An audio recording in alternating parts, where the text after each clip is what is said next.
Marliana kakak Vina kini minta polisi cari Mega. Kakak Vina minta polisi cari Mega usai Peggy Setiawan dibebaskan. Marliana kakak Vina meyakini bahwa Mega menjadi kunci untuk mengungkap kasus pembunuhan di Cirebon pada tanggal 26 Agustus tahun 2016. Menurutnya, Mega merupakan orang terakhir yang mengetahui kronologi kasus pembunuhan Vina dan Eki di Cirebon. Hanya saja kesaksian kakak Vina justru berbeda dengan pengakuan teman Eki, Liga Akbar Cahyana.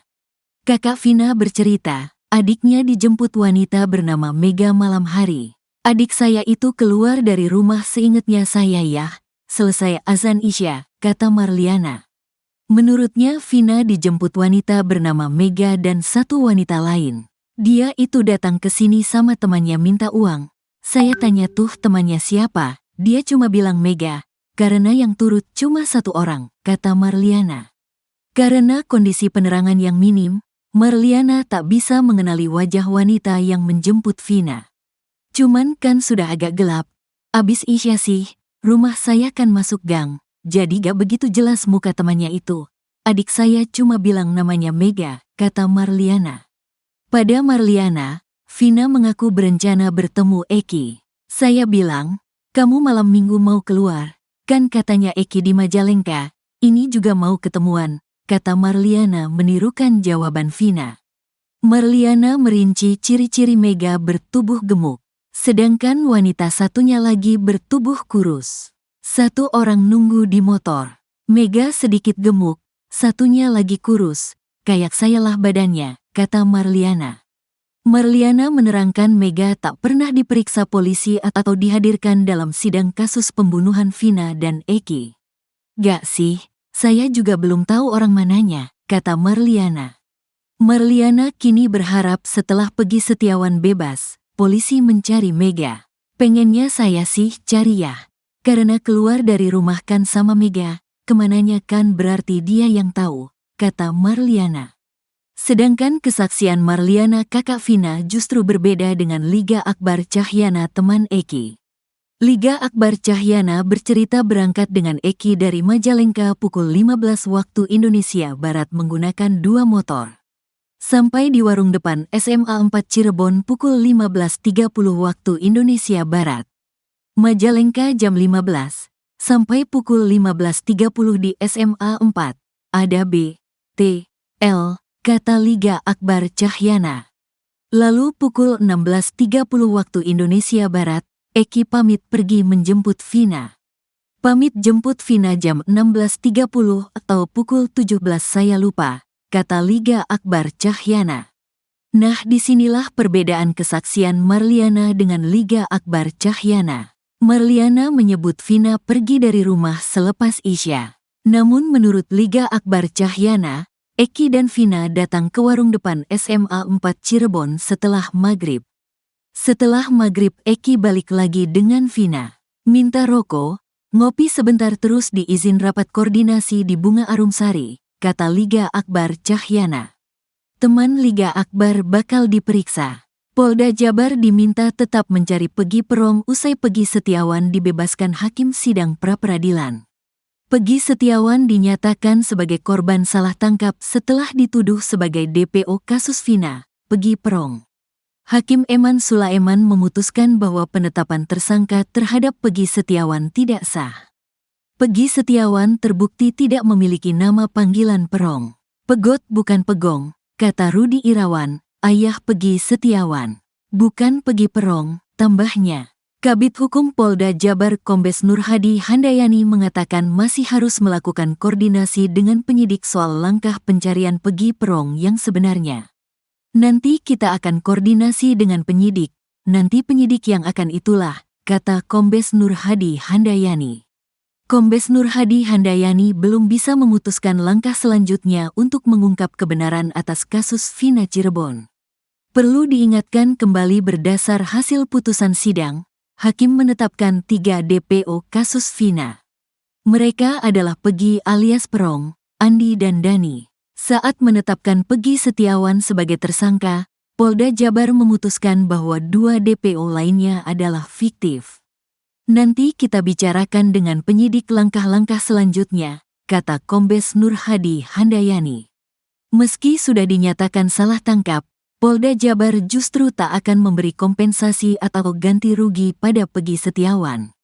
Kalau misalkan apa dari putusan hakim juga, bukan dari kita, tadi tidak menyebutkan ganti rugi segala. Dihentikan penyidikan kemudian segera dibebaskan. Kita tetap patuh apa yang disampaikan hakim, kata Kombes Nur Hadi Handayani. Sementara mantan Kabareskrim Polri Komjen Purn Susno Duaji menekankan Polda Jabar harus mengungkap sosok Peggy Perong yang sebenarnya sesuai dengan DPO kasus Vina. Jelas Peggy Setiawan ini salah tangkap, bukan Peggy orangnya. Siapa Peggy Perong yang sebenarnya, cocokkan saja dengan DPO-nya, kata Susno Duaji. Sementara itu kini heboh teman Liga Akbar Cahyana yang dipanggil Perong. Rian Fauzi beberapa kali dipanggil temannya dengan nama Perong. Dilihat dari akun Facebooknya, Rian Fauzi juga merupakan anggota geng motor XTC.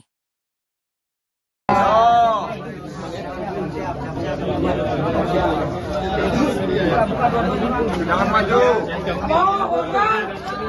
Tetap kita berikan kesempatan kepada kawan-kawan semua. Habis itu buka jalan.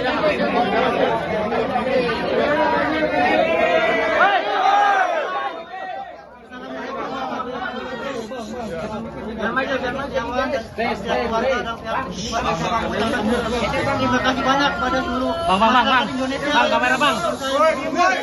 Dan saya mau juga mengucapkan terima kasih banyak kepada Presiden Bapak Joko Widodo, Presiden yang terpilih, Prabowo Subianto, dan tim yang lainnya. Dan saya juga mengucapkan kepada seluruh netizen Indonesia yang sudah mau mendukung saya dan mau mendoakan semua saya. Dan saya mau juga mengucapkan sama wartawan di seluruh Indonesia yang sudah mau mendukung saya dan sudah mau mensupport saya, mau mengasih doa buat saya. Dan saya juga mau mengucapkan kepada seluruh tim kuasa hukum saya yang selama ini sudah mendukung saya, sudah membela saya dan sudah mati-matian buat saya. Saya terima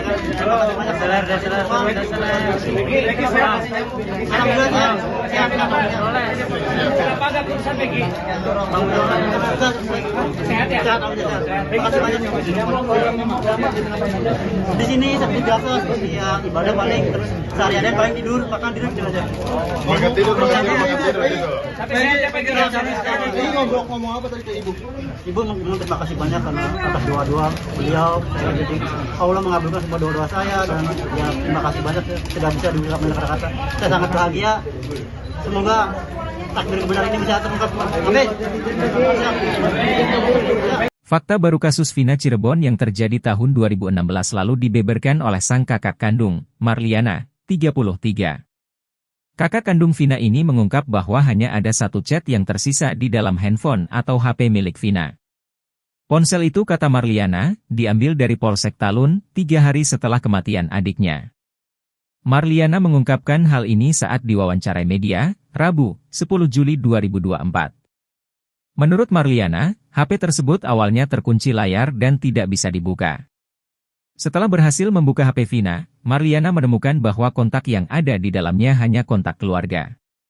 Setelah berhasil dibuka, saya lihat kontak di HP-nya itu hanya ada kontak keluarga, gak ada kontak yang lain. Dan BBM pun, saat itu masih hits kan, di dalam BBM itu hanya ada satu chattingan dan chattingannya itu tersisa chat yang 2 hari lalu, sebelum kejadian. Jadi kalau chat di BBM itu sepertinya ada yang menghapus juga. Nomor kontak juga seperti ada yang menghapus, jelas dia. Marliana juga menyebutkan bahwa HP Vina diambil oleh polisi beberapa hari setelah berada di tangannya. Marliana mengungkapkan bahwa ia sempat menanyakan keberadaan HP Vina kepada pihak Polda Jabar saat mereka datang memberikan surat pemanggilan untuk ayahnya pada 1 Juni 2024. Ia pun berharap kepolisian bisa mengembalikan HP milik adiknya tersebut.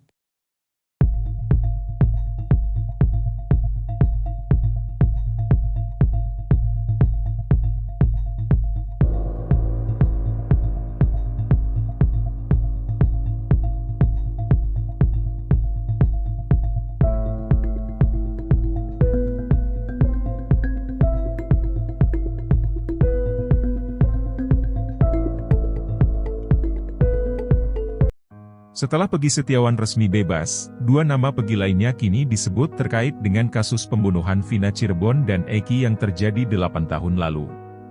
Pihak kepolisian telah memantau kedua nama tersebut dan meminta mereka untuk segera dijemput guna diperiksa dan memberikan kesaksian. Vina, gadis 16 tahun asal kampung Samadikun, Kecamatan Kejaksan, Kota Cirebon, Jawa Barat, tewas bersama kekasihnya, Eki, di Jalan Raya Talu, Kecamatan Talun, Kabupaten Cirebon, Jawa Barat, pada Sabtu, 27 Agustus 2016. Keduanya diduga menjadi korban penganiayaan geng motor. Peggy Setiawan, yang sebelumnya ditetapkan sebagai tersangka pembunuhan, dinyatakan bebas setelah gugatan pra-peradilan yang diajukannya dikabulkan hakim. Penasihat Kapolri Irjen Purnawirawan Arianto Sutadi kini meminta penyidik Polda Jabar untuk segera mengejar Peggy Cianjur dan Peggy Cirebon.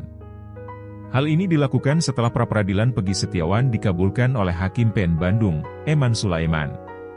Arianto Sutadi menyatakan bahwa penyidik Polda Jabar memiliki pekerjaan rumah baru pasca pra-peradilan Peggy Setiawan. Menurutnya, penyidik Polda Jabar harus memburu 3 DPO dalam kasus Vina Cirebon. Arianto juga berharap agar 8 terpidana dalam kasus Vina segera mengajukan peninjauan kembali, PK. Jika PK itu dimenangkan oleh para terpidana, penyidik harus melakukan penyidikan ulang dalam kasus Vina Cirebon. Mantan Kabareskrim Komjen Purnawirawan Susno 2J juga meminta agar Peggy Cianjur segera diperiksa oleh penyidik. Susno 2J mencurigai AF dan Peggy Setiawan dalam kasus Vina Cirebon ini. Menurutnya, kedua orang tersebut bisa diduga sebagai pelaku sebenarnya. Kecurigaan mulai membanjiri kasus pembunuhan Vina dan Eki menjelang putusan sidang pra-peradilan. Putusan sidang itu akan disampaikan oleh Hakim Tunggal Eman Sulaiman di Pengadilan Negeri Bandung pada Senin 8 Juli 2024. Kuasa hukum Peggy meyakini bahwa status penangkapan tersangka terhadap kliennya tidak sah. Bahkan, muncul kecurigaan usai jalannya sidang yang digelar pada Senin 1 Juli hingga 5 Juli kemarin. Salah satu kecurigaan itu diungkap oleh mantan Kabareskrim Polri, Komjen Purnawirawan Susno 2J. Susno justru menaruh kecurigaannya kepada salah satu saksi kasus pembunuhan Vina dan Eki, yakni AF. Susno meyakini bahwa 11 orang terpidana yang ada di BAP didapatkan Ibtu Rudiana, ayah Eki, dari keterangan AF. Apalagi AF pernah menyebut aksi pelemparan batu terhadap Vina dan kekasihnya Eki pada 2016 silam. Tak hanya AF, Susno turut menyeret nama Dede dan Bel-Bel untuk ikut diperiksa. Susno menilai penyidik harus kembali ke awal mula penyelidikan kasus tersebut. Ia juga meminta penyidik harus membuka CCTV terkait kasus tersebut. Terlebih, dirinya mendengar bahwa anak buah Ibtu Rudiana yang telah menyita CCTV tersebut. Susno juga meminta Peggy Setiawan asal Cianjur juga ikut diperiksa agar kasus tersebut terang benderang.